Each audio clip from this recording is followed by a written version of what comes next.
ಮಹಾರಾಷ್ಟ್ರದಲ್ಲಿ ಸುರಿದ ಧಾರಾಕಾರ ಮಳೆಯ ಪರಿಣಾಮ ಭೀಮಾ ನದಿಗೆ ನೀರು ಬಂದು ಚಡಚಣ, ಇಂಡಿ, ಸಿಂದಗಿ ಹಾಗೂ ಆಲಮೇಲ ತಾಲೂಕಿನಲ್ಲಿ ಹಲವು ರೈತರ ಜಮೀನಿಗೆ ನೀರು ನುಗ್ಗಿದ್ರೆ ನದಿ ಪಾತ್ರದ ಮನೆಗಳಿಗೆ ನೀರು ನುಗ್ಗಿ ರೈತರು ಸಂಕಷ್ಟಕ್ಕೆ ಒಳಗಾಗಿದ್ರು.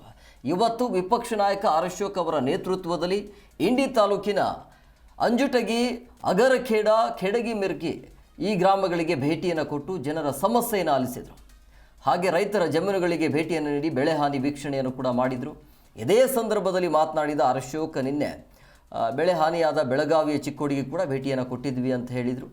ಮಳೆ ಶುರುವಾಗಿ 2 ತಿಂಗಳಾಯಿತು. 10ರಿಂದ 12 ಲಕ್ಷ ಹೆಕ್ಟರ್ನಷ್ಟು ಬೆಳೆ ಹಾನಿಯಾಗಿದೆ. ವಿಜಯಪುರ ಜಿಲ್ಲೆಯಲ್ಲಿ 52,000 ಹೆಕ್ಟರ್ ಬೆಳೆ ಹಾನಿಯಾಗಿದೆ. ರಾಜ್ಯ ಸರ್ಕಾರ ಈವರೆಗೂ ಬೆಳೆ ಹಾನಿ ಪರಿಹಾರ ಕೊಟ್ಟಿಲ್ಲ ಅಂಥೇಳಿ ಆಕ್ರೋಶವನ್ನು ಹೊರಹಾಕಿದ್ರು ರಾಜ್ಯ ಸರ್ಕಾರದ ವಿರುದ್ಧ. ಎಂ ಬಿ ಪಾಟೀಲ್ ಹೇಳ್ತಾರೆ, ಬಿಜೆಪಿಯವರು ಈಗ ಯಾಕೆ ಬರ್ತಿದ್ದಾರೆ ಅಂತ, ನೀವು ಸರಿಯಾಗಿ ಪರಿಹಾರ ಕೊಟ್ಟಿದ್ರೆ ನಾವ್ಯಾಕೆ ಬರ್ತಾ ಇದ್ವಿ ಅಂತ ಆಕ್ರೋಶವನ್ನು ಹೊರಹಾಕಿದ್ರು.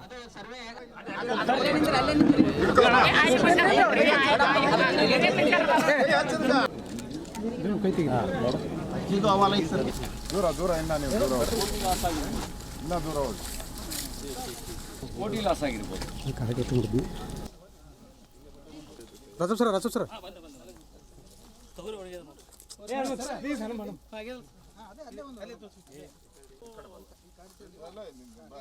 ಆ ಕಡೆ ನೋಡ್ರಿ, ಈ ಕಡೆ ಬರ್ಲಿ. ಒಂದು ಕೆಲಸ ಮಾಡ್ರಿ ಸುರೇಶ, ಆ ಕಡೆ ನೋಡ್ರಿ, ಈ ಕಡೆ ಬರ್ಲಿ.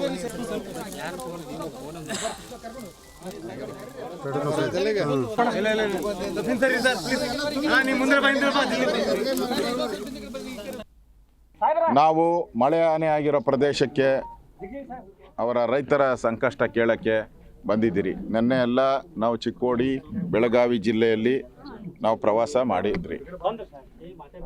ಇದುವರೆಗೂ ಕಾಂಗ್ರೆಸ್ಸವರು ಕಳೆದ 2 ತಿಂಗಳಾಯಿತು ಮಳೆ ಶುರುವಾಗಿ. ಮಲೆನಾಡು ಭಾಗದಲ್ಲಿ ಭೂಕುಸಿತ ಆಗಿ ಅಲ್ಲಿ ಅನಾಹುತ ಆಗಿದೆ. ಈ ಭಾಗದಲ್ಲಿ ಉತ್ತರ ಕರ್ನಾಟಕ ಭಾಗದಲ್ಲಿ ಪ್ರವಾಹದ ರೀತಿ ಈ ಮಹಾರಾಷ್ಟ್ರದ ನೀರು ಬಂದು ಕೂಡ ಎಫೆಕ್ಟ್ ಆಗಿದೆ. ಇಲ್ಲಿ ಮಳೆ ಹಾನಿಯಿಂದ ಸುಮಾರು 10ರಿಂದ 12 ಲಕ್ಷ ಹೆಕ್ಟೇರ್ ಅಷ್ಟು ಜಮೀನಿಗೆ ಅನಾಹುತ ಆಗಿದೆ. ಬಿಜಾಪುರ ಜಿಲ್ಲೆಯಲ್ಲೇ ನನ್ನ ಜಿಲ್ಲಾಧಿಕಾರಿಗಳು ವರದಿ ಕೊಟ್ಟರು, 52,000 ಹೆಕ್ಟೇರ್ ಜಮೀನಿಗೆ ಬೆಳೆ ಹಾನಿಯಾಗಿದೆ. 52,000. ರಾಜ್ಯ ಸರ್ಕಾರ ಇದುವರೆಗೂ ಏನು ಕೂಡ ಪರಿಹಾರ ಕೊಟ್ಟಿಲ್ಲ. ಅತಿವೃಷ್ಟಿಯಲ್ಲಿ ಆಗಿರ್ತಕ್ಕಂಥ ಸಮಸ್ಯೆಗಳನ್ನು ಅರಿತುಕೊಳ್ಳುವಂಥ ಪ್ರಯತ್ನ ಮಾಡಿದ್ವಿ. ಇವತ್ತು ವಿಜಯಪುರ ಜಿಲ್ಲೆಗೆ ಬಂದಿದ್ದೇವೆ.